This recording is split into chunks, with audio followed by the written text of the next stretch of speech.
Тәуелсіздік Сити құрылыс басына рұқсатсыз кіріп кеткен азаматтар пәтерлердің бірінде той-тойлап ән шырқап жатқан көрінеді. Нысан күзетшісіне ұзақ болмаймыз деп уәде бергенімен отырыс 5 сағатқа созылған. Әрбір ер азаматтың міндеті ғой, ұл өсіру, тал егу, үй салу демекші.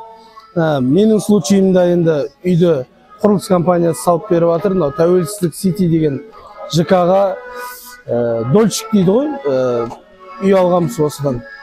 Сонымен жаңа октябрьда бітет бұйырса осы 2022-ні. Новоселье деп айтады. Новосельені қалай жасаймыз деген келіншегіммен ақылдасып, әрбір отбасында болатын сұрақтар ғой. Неше адам шақырамыз, қандай стол аламыз, ол залға қалай сияды. Сонымен объектіні көруге келіп, құрсын осы жерде дайындық жасап көрейік дедік қой. Жағдай позволить етіп тұр. Қонақтарымыз шақырып, одан жаңа келіншегім қонақты тойды кім жүргізеді деді.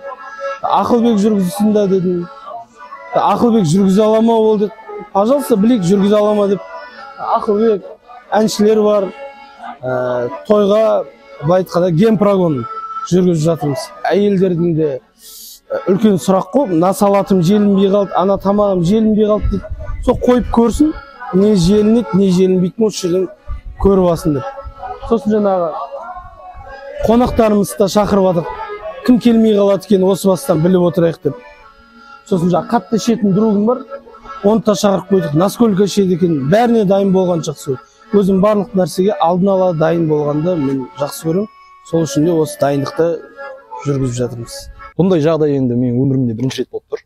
Сөздің ашығы дайындыққа, тойға дайындыққа келіп көрмегенмін негізінде.